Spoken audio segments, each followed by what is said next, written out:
Bonjour à tous, c'est Emmanuel, j'espère que vous allez bien. Je vous retrouve aujourd'hui dans une guidance apaisante.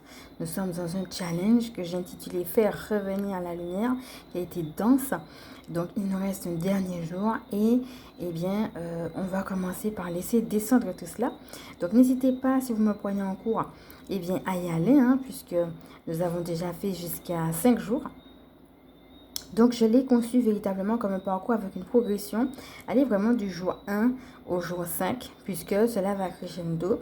Et puis, imprégnez-vous des prières, des mantras, de tout ce que nous avons fait. N'hésitez pas à refaire également les tappings. Et puis, vous allez voir aussi en coaching, en transcription écrite, si vous avez envie de reprendre les questions qu'on a vues à tête reposée, eh bien, vous pouvez également le faire. Donc voilà, je vous propose véritablement de respirer un petit peu au milieu de ce challenge. Qui a déjà été riche, qui a déjà été dense, mais en même temps, on avait déjà vu que les choses s'accéléraient et on me demande aussi là-haut de vous donner de la nourriture pour que justement vous puissiez suivre cette accélération et donc c'est pourquoi je vous donne également les outils. Donc aujourd'hui, on se retrouve juste dans une guidance apaisante. Respirez profondément. Et si vous avez une question, profitez pour vous la poser quelques instants. Et puis, nous sommes partis. Alors, je l'ai faite autour de la carte prier. Pour celles qui ne le savent pas, il s'agit d'une guidance que j'ai inventée moi-même autour de 4 questions. Commençons donc avec la première question et la première carte. Donc, le principe de la carte prier, c'est aussi d'avoir des réponses autour de chacune des 4 questions. Donc, la première question, c'est finalement comment le divin te nourrit. Et là, on tombe sur la carte accepte ta destinée. Là, on est en train de te dire que le divin est en train de te nourrir par la vie elle-même, mais aussi par la prise de conscience des différentes révélations qu'il te donne. Quand tu vois cette carte, tu vois aussi que la dame a les cheveux gris. Ça veut dire que tu es mûr. Tu es suffisamment mature pour faire face à la révélation qu'il est en train de te donner. On voit aussi les dés, un petit peu comme si on te dit que les dés sont jetés. Et tu n'as pas à chercher, à t'accrocher finalement à ce qui n'est plus, à ce qui est en train de mourir, à ce qui est en train de partir. On te dit tout simplement d'accepter les choses telles qu'elles sont parce qu'on te donne une compréhension précise qui fait que tu te dis ok, d'accord. Alors peut-être qu'il y a eu un blocage particulier dans ta vie et que là on te donne une révélation ici sur comment dépasser un blocage et qui est peut-être un blocage karmique, peut-être un blocage que tu traînes de génération en génération, voire même que tu avais déjà traîné dans une autre vie, pour pouvoir aussi le dépasser enfin et aller vers quelque chose de neuf. Donc si tu vois bien ici, tu vois bien qu'il y a de la fumée. Donc là, on est en train de te dire qu'il y a quelque chose de très très noir.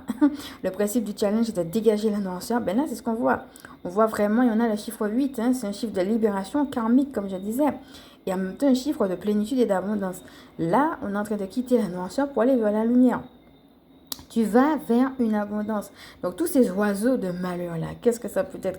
Toute cette noirceur, on est juste en train de te dire, que ça s'en va.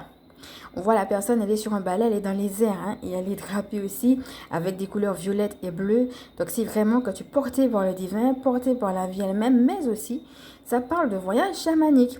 Les révélations, c'est aussi les prises de conscience, comme je disais, pour certaines personnes, ça va parler aussi de voyage, peu importe comment elles le font, un voyage avec elles-mêmes, ça peut être un voyage chamanique, un voyage spirituel, ça peut pour certaines personnes aussi demander également un voyage physique, peut-être pour rencontrer ou bien se confronter de manière très concrète à des choses, mais pour les dépasser. Voilà ce que la vie est en train de te dire, comment elle te nourrit. Alors on va passer maintenant à la deuxième question, c'est comment toi tu peux construire avec la vie. Alors là, on tombe sur la carte vœux et prières. Tu vas construire avec la vie en acceptant de lâcher ce dont tu n'as plus besoin. Elle t'a montré, maintenant il faut que tu le fasses. Tu prends le temps de dire au revoir, et même je dirais adieu à la chose que tu es en train de quitter pour aller vers un nouveau départ. Tout à l'heure, on avait la lumière, on avait quelque chose de très très noir. Et après la lumière, là, on voit vraiment un beau soleil. C'est le symbole du nouveau départ, c'est le symbole du rayonnement. On a aussi des oiseaux et on en a un qui est en train de prendre son envol.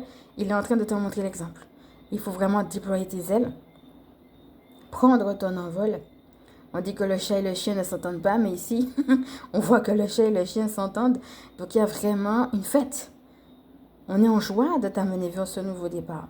Alors si tout à l'heure on avait une personne qui avait les cheveux gris, symbole de maturité, on voit ici une personne beaucoup plus jeune. Et la robe aussi elle est différente, mais on est toujours dans le violet, comme quoi on reste accroché à Dieu dans la spiritualité. Avec une coupe, tu as accepté de te séparer de ce dont tu n'avais plus besoin pour justement rajeunir. Là, vraiment, tu vas de manière beaucoup plus rafraîchie vers ton nouveau départ. Et même si tout n'est pas parfait, eh bien, il y a cette joie. Et cette joie va te porter. Donc, comment tu construis? Eh bien, en acceptant de lâcher, mais aussi en acceptant de t'envoler vers ta joie. Alors, où est ta joie et où est-ce que la vie, finalement, t'appelle, te pousse depuis cet espace de joie? Alors, j'attire aussi l'attention sur ici, la petite libellule. D'ailleurs, il y en a deux. Pour certaines personnes, ça va peut-être être le couple. Quelque chose qu'elles quittent dans le couple, ça peut être une personne, mais ça peut être aussi un fonctionnement dans le couple qui ne leur correspond pas. Sachant qu'on avait tout à l'heure le balai, et ici, on a une confirmation du chamanisme avec les libellules, parce que la libellule, c'est un animal chamanique. C'est vraiment l'animal qui montre qu'il y a plusieurs mondes et qu'on peut avoir plusieurs informations différentes en fonction justement des différents mondes dans lesquels on va. Alors maintenant, on va passer à la troisième question qui va parler de la demande. Quelle demande tu peux faire justement par rapport à la dynamique dans laquelle tu es maintenant? On tombe sur cette carte qui est la carte du grand tout. Alors la carte du grand tout ici, on va t'inviter à te fondre dans le grand tout. Et en même temps à accepter la séparation. Donc la prière, ça peut être j'accepte ma séparation. Et c'est toi qui sais ce que tu vis.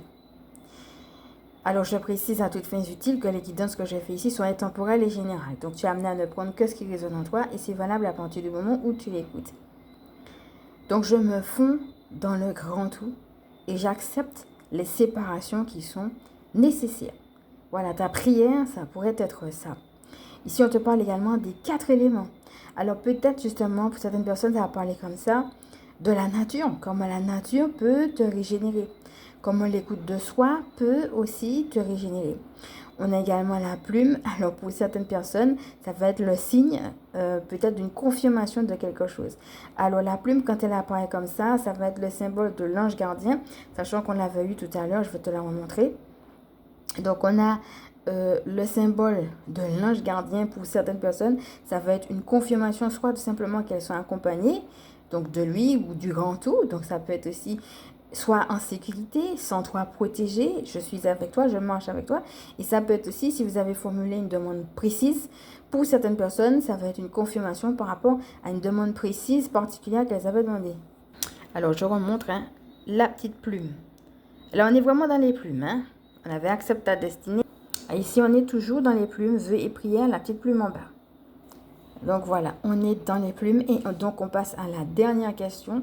Sur quoi tu es amené à lâcher prise? Maintenant que tu as fait ta demande, maintenant que tu sais sur quoi justement, depuis ce que tu as reçu, tu es amené à construire, eh bien tu es amené à lâcher prise sur quoi? On tombe sur la carte de la gratitude et on est encore toujours dans les plumes. Voilà, gratitude. Donc sache que avec les plumes, comme je disais tout à l'heure, c'est aussi l'esprit de l'air, c'est-à-dire les nouvelles qui viennent par la vie. Là, on va te demander de faire confiance en la vie. Donc, lâche prise sur tout ce qui t'empêche d'être en gratitude. Qu'est-ce qui t'empêche d'être en gratitude aujourd'hui? Et qu'est-ce qui t'empêche d'être en gratitude pour ce que tu es en train de créer? Parce que là, on a beaucoup de papillons et on nous parle de transformation. La transformation de la situation, mais aussi toi-même. Et regarde qu'on est toujours dans les tons violets. On a encore une belle robe avec toujours le bleu et le violet. On est toujours dans cette histoire de je suis porté par le divin, je suis porté par la vie, je reste dans la spiritualité. On a des fleurs, un symbole de changement aussi. On a le 4, c'est le symbole de la stabilité. Aujourd'hui, je suis prête au changement pour aller vers autre chose, mais qui sera stable et dans lequel je me sens bien. Donc, qu'est-ce qui m'empêche d'être en gratitude? Parce qu'on peut à la fois voir la situation comme étant un synonyme de souffrance et rester pleurer dessus. Et on peut aussi dire merci pour cette situation. Merci non seulement à la vie, mais aussi à la situation de ce qu'elle m'a appris, de ce qu'elle m'a apporté aux personnes concernées éventuellement. Mais merci à soi-même d'avoir changé. Parce que c'est parce que toi, tu as changé que la situation elle a changé. Tu ne pouvais plus continuer comme ça ne te correspondait plus parce que tu as changé. Donc, ça va être aussi l'occasion de gratifier ça, de réaliser ça, de te féliciter et d'être en gratitude vraiment pour toi-même. La gratitude ici, ça va être une gratitude à la vie, à la situation, mais aussi à toi. C'est une carte qui t'invite à te féliciter. Quand tu regardes le petit chat avec son aiguille, le lait, il est déjà là. Là, on te dit que tout est déjà prêt pour ton nouveau départ. Pour certaines personnes, ça va être juste arrête de ressasser le passé et juste accepte le changement dans lequel tu es. On parle vraiment de changement de la personne, de la situation, mais aussi de toi. Alors peut-être pour certaines personnes, comme on a dit, c'est une transition. Hein. Tu es peut-être en train de changer, qui fait que tu ne sais pas encore où tu vas, mais n'empêche que le changement, il est déjà là. Voilà, mon ami, n'hésite pas à retourner sur ce qu'on avait déjà fait au niveau du coaching, au niveau du challenge. Donc, voilà, si tu me prends en cours, comme je disais. Et puis, eh bien, regarde déjà comment, eh bien, cette petite guidance apaisante est venue te parler. N'hésite pas à me dire peut-être quelle carte t'a parlé le plus. On a eu accepte ta destinée, vœux et prières, l'univers et gratitude. Donc déjà, peut-être ne serait-ce que par les titres et puis par les cartes. N'hésite pas à me dire, eh bien, quelle carte t'a parlé le plus. Et puis à travailler peut-être sur ce thème-là. Voilà, voir comment il vient te rejoindre. Donc, je vais t'inviter à respirer profondément avec tout cela maintenant. Et on est parti pour ma présentation. Je m'appelle Emmanuel, je suis chamane et ma mission de vie consiste à permettre aux énergies sacrées de s'intégrer dans nos vies humaines. Je suis gardienne spirituelle des familles qui pratiquent l'école à la maison. Je suis experte en vitalité énergétique et en recouvrement d'âme. Et maintenant, en clap de fin, je vais également te parler de 333 Go. C'est une application où tu trouveras différents soins, que ce soit au niveau physique, spirituel, psychique, autour de la géométrie sacrée, du son, de la lumière, et chaque soin dure 3 minutes 33 secondes. Donc tu peux installer directement l'application, bénéficier de soins gratuits, et si tu veux aller plus loin, souscrire à différents abonnements. Pour moins de 5 euros, pour moins de 10 euros par mois, ça dépend de ce que tu prends. Et tu peux également avoir un accès à vie avec une réduction dessus. Donc, je te laisse voir tout cela en transcription puisque je mets plus de détails dessus en transcription si tu veux aller plus loin. Donc, pour ceux et celles qui vont y aller sur cette application, je leur souhaite un bon soin. Et puis, en tout état de cause, je vous envoie beaucoup de love. À vous de me quitter, s'il vous plaît. Comme d'habitude, je vais vous inviter à liker. Si vous pensez que ça peut aider d'autres, à partager, à vous abonner. Et je vous dis à bientôt.